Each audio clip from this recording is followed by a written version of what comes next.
আছে আছে দুদিনমান সময় ৰ ৱালৰ পৰা উলিয়াম মই খবৰ দিম তই লৈ যাবি ঠিক আছে আসুন অলপ বহি লওঁ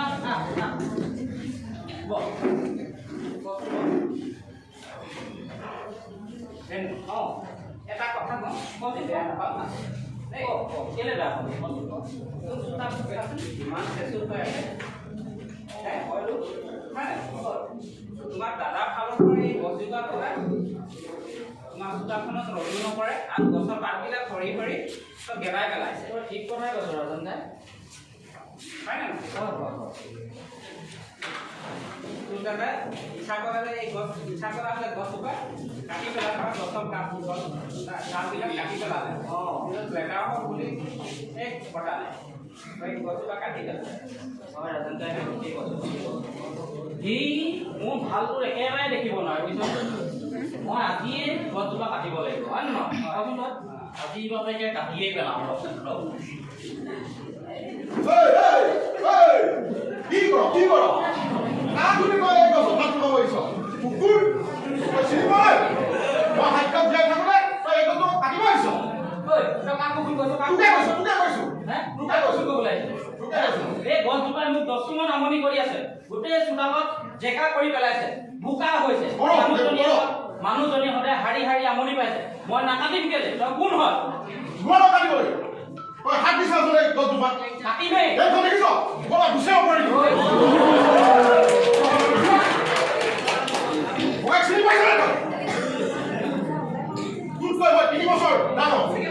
গতিকে এই ঘৰখনত কি কিনাম হ'ব মোৰ মনে ক'ব তই ডাঙৰ হ'ব সৰু সেইবোৰ কথা মই কেৰেক নকৰো মুঠতে মই আজি গছজোপা কাটিমেই কাটিমেই মই আজি নোৱাৰো বুলি কৈছো মই নোৱাৰো তই ইয়াৰ পৰা আঁতৰ হ মই কাটিমেই নোৱাৰো কাটিবই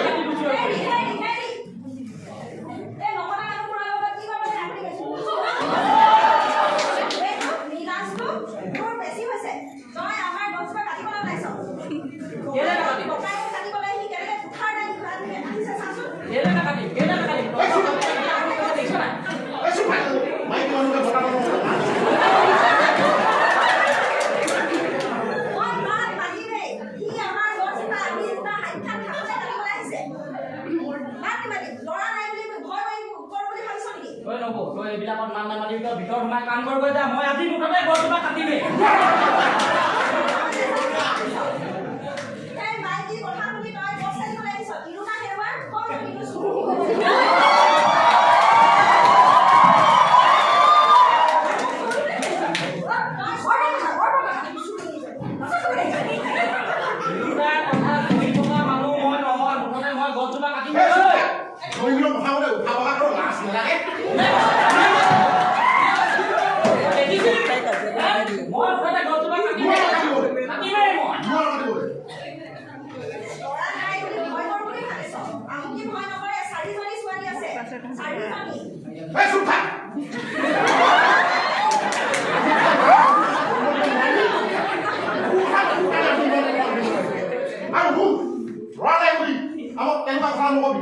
মই জিয়াই থকালৈকে এই গছজোপা ঘৰত কাটিবলৈ নিদিওঁ তই জিয়াই থকা বা মৰ মুঠতে মই গছ কাটিমেই অ ছাৰ কি হুলস্থুলখন লগাই আছো এই ছাৰ আহক জাষ্ট চকী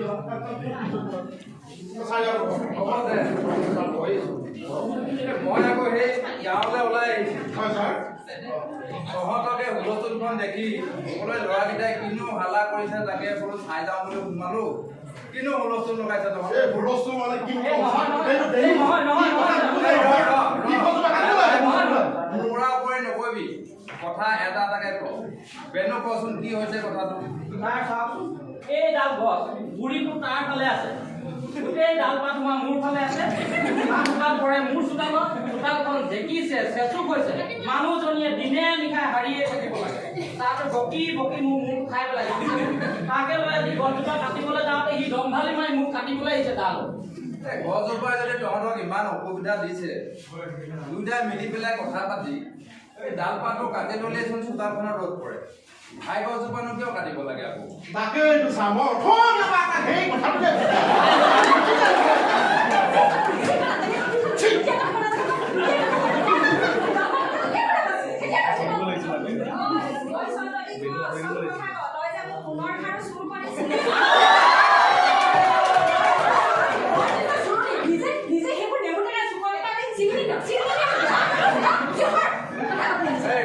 তহঁতে হালা নকৰ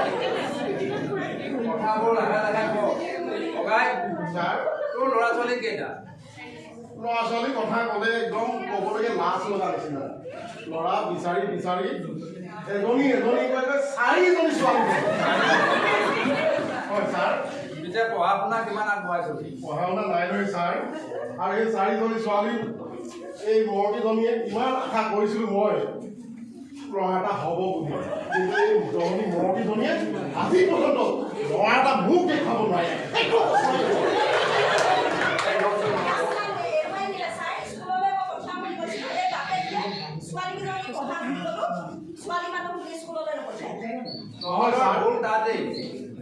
তহঁতে ল'ৰা ছোৱালী জন্ম দি ল'ৰা ছোৱালীৰ মূৰত ভৰি দি খাবলৈ আহিছ পঢ়া শুনা স্কুললৈ নপঠা নহয় ছোৱালীলে ল'ৰা ছোৱালীকেইটাক তহঁতে কি দি থৈ যাবি হয় তহঁতৰ এইটো এটা মাৰাত্মক ভুল হৈছে গতিকে ল'ৰা ছোৱালী পঢ়োৱাটো সামাজিক দায়িত্ব তহঁতৰ দায়িত্ব আৰু সাংবিধানিক উদ্দেশ্য গতিকে তহঁতে ল'ৰা ছোৱালীকেইটাক পঢ়াবহে লাগে তহঁতে কেলৈ গাঁৱত কাম কৰিবলৈ পঠাইছ নহয় ছাৰ মাটি বাৰীটো একেবাৰে নায়েই সিহঁতক যদি কামলৈ নপঠাওঁ আমাৰ ঘৰখনেই নচলে উপায় সম্পত্তিটো কিমান ঘৰ খেতিটো আৰু অকণমান খেতি কৰা মাটি আছে ডাঙৰ ছোৱালীজনীও চুকত সোমাই আজৰিয়ে হ'ল ভাবিছোঁ ভাল ল'ৰা এটা যদি পাওঁ বিয়াখনকে পাতি দিম ৰাম ৰাম ৰাম ৰাম ৰাম এনেকুৱা কথা মুখত কেলৈ লৈছ এই অকণমানি ছোৱালীজনী এই 8 বছৰ 10 বছৰতে যদি বিয়া দি দিয় তাইৰ ভৱিষ্যতটো অন্ধকাৰ হৈ নপৰিবনে বাল্য বিবাহৰ আইনৰ অধীনত তহঁতি জেললৈ যাব লাগিব মই ঠিকেই কৈছোঁ তহঁতে যদি ল'ৰা ছোৱালী পঢ়াবলৈ খুৱাবলৈ তহঁতৰ টকা পইচা নাছিলে এই 4জনীকে ছোৱালী তহঁতি কিয় জন্ম দিছিলে তহঁতে পৰিয়াল পৰিকল্পনাৰ কথা একেবাৰে বুজিয়েই নাপাওঁ দেই পৰিয়াল পৰিকল্পনা ছাৰ পৰিয়াল পৰিকল্পনা মানে কি হয় অঁ ঠিকেই কৈছোঁ পৰিয়াল পৰিকল্পনা মই পূৰ্বৰ পৰা বুজাইছোঁ শুন তহঁতৰ ঘৰখনত ককা দেউতা আজু ককাৰ দিনত টকা পইচা সা সম্পত্তি অজস্ৰ আছিল একেবাৰে ৰমক জমক এখন গাঁও ঘৰ আছিল আমি নিজ চকুৰে দেখা মানুহ দেউতাহঁতৰ দিনত মাটি বাৰী সা সম্পত্তি 6-7 ভাগ হ'ল এতিয়া তহঁতৰ ভাগত কিমানকণ মাটি কৰিছে ঘৰৰ ভেটিটো খেতি কৰিবলৈ মাটি অকণমান গতিকে তহঁতে যদি ল'ৰা ছোৱালী জন্ম দি পোহপাল দিব নোৱাৰ তেতিয়া অৱস্থা চাই সীমিত সংখ্যক সন্তান জন্ম দিয়াৰ ব্যৱস্থা কৰিব লাগে এইটোকেহে কোৱা হয় পৰিয়াল পৰিকল্পনা হয় নেকি ছাৰ তাকে তহঁতে ল'ৰা ছোৱালী জন্ম দি শিক্ষা দীক্ষাৰে সিহঁতক উন্নতিৰ জখলাত আগবঢ়াই দিব লাগিব নহ'লে কালিলৈ ল'ৰা ছোৱালীকেইটাক তহঁতে কি দি থৈ যাবি হয় আৰু বেনু তোৰ ল'ৰা ছোৱালী কেইটা ছাৰ মোৰ ল'ৰা এটাই ল'ৰা এটা কি কৰি আছে ছাৰ কিনো কওঁ আমিওতো দুখীয়াই মানুহ পেটে ভাতে কোনো ৰকম ভাতকেইটা খাই আছে সেইকাৰণে ল'ৰাটোকো সৌ গেৰেজতে কাম কৰিবলৈ লগাইছে ছাৰ গেৰেজত কাম কৰিবলৈ দিছ ল'ৰাটো স্কুলে পঠোৱা নাই তাৰ ভৱিষ্যত ধ্বংস কৰিব বিচাৰিছে গেৰেজত কাম কৰি সি জীৱনটো কেনেকৈ খাব তাক যদি অকণমান শিক্ষা দীক্ষাৰে শিক্ষিত নকৰ কালিলৈ তই নাক উলিয়াবি কেনেকৈ গতিকে ল'ৰাটোক চৰকাৰে সুবিধা দিছে আইন বনাইছে 14 বছৰৰ তলৰ ল'ৰা ছোৱালীক যদি কাম কৰিবলৈ শ্ৰম কৰিবলৈ পঠায় আইনমতে তহঁতি দণ্ডনীয় হবি লগতে যিজনে কাম কৰায় তেওঁ আইনমতে জেল থাকিব লাগিব